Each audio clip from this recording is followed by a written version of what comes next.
This is the portrait of a veteran. This is the portrait of a man who was ready to do whatever his country asked.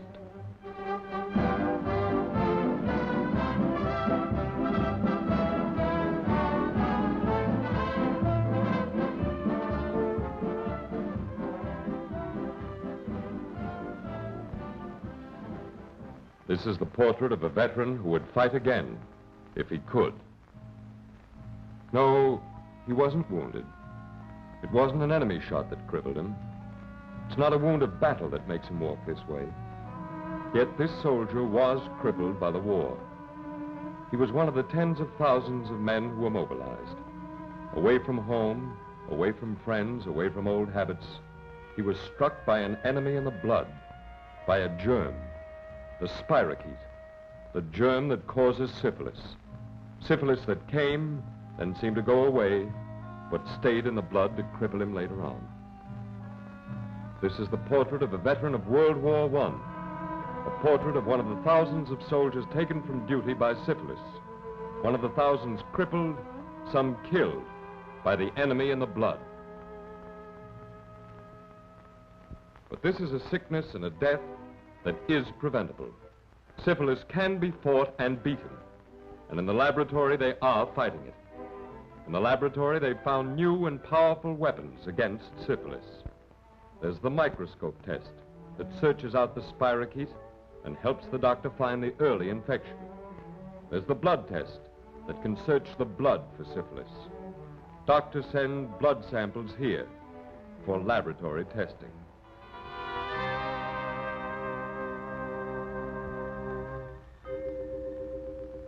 And the technician examines the blood and finds negative. This patient is not infected.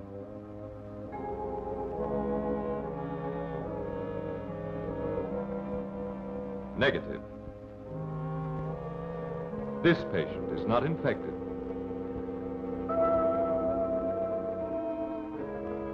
Positive. Danger. This patient may have syphilis. Then the doctor examines him for other signs and does a second blood test to check the first. And if the patient is infected, then he can be treated. The infection can be fought with the weapons of the laboratory. And the infection can be conquered if the patient takes the full course of treatment. The laboratory has found the chemicals that cure syphilis: bismuth, mercury, and arsenic. Early treatment with these chemicals is insurance against a child born dead or crippled, insurance against a heart weakened by syphilis. Yes, the battle in the laboratory is well fought, but this is only half the fight. Here is where the other half of the fight must be made. Here in the schools and colleges. Here where syphilis strikes at the fighting strength of the country, in the Navy. And among the soldiers, here we must fight. And in the mills and plants where the nation's work is done. Here where the people are. This is where venereal disease strikes. And this is where the other half of the fight must be fought. It can only be fought here, among the people and by the people. By people who know the enemy, how he strikes, and how to strike back. Know the danger spots of the city, the places where the disease begins.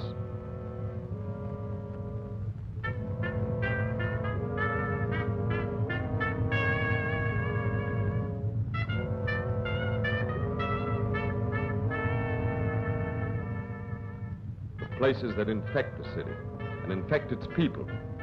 The places with the easy pickups. Yes, these are the danger spots. The places that breed syphilis.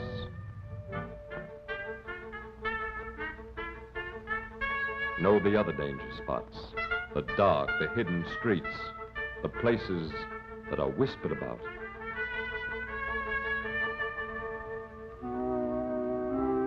These are the danger spots. Here the disease begins. Yes, here it begins. Here a new chain of infection starts. A chain of infection that will take lives of children to be born and bring people to hospitals, to insanity, and to blindness. Here it begins and spreads from one part of the city to another. from one person to many people. One infected person carrying infection to many people, and the infection spreading from them to countless others.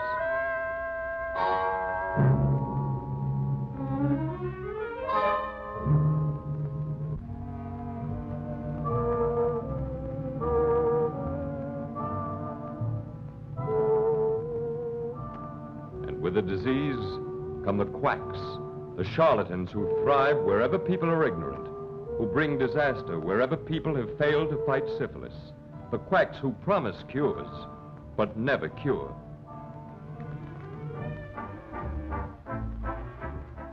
Don't worry, kid, I can cure you. It's no worse than a bad cold. I'll clear it up for you. Here, drink this. Cure is guaranteed.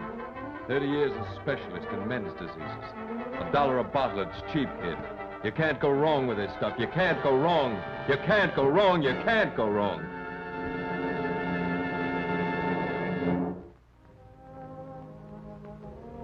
But he can go wrong. He will go wrong unless the people fight with knowledge, with treatment, with blood tests to search the enemy out. Yes, the people must fight to guard against the blindness that syphilis may cause, to prevent the insanity the disease can bring, to prevent the crippling, the broken minds, the twisted limbs, the suffering and the poverty. All these the people must fight.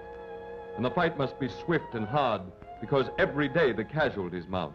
Thousands are sick and idle, and important jobs are left undone. Production is sabotaged by syphilis.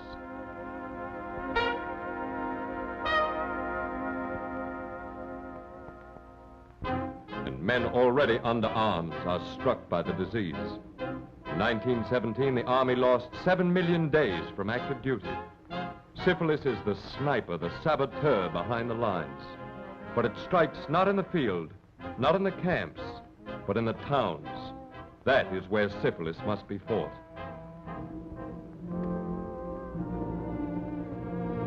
So if the people learn, if they'll go to the doctors and the clinics to find the skills that will make them safe, if each person will guard himself, he can help destroy this waster of America.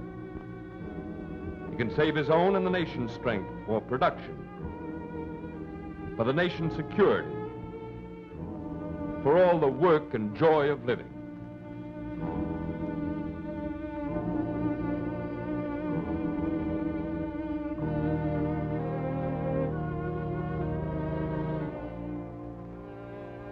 The people can raise this shadow from the land, from their homes, if the people learn, if they fight syphilis.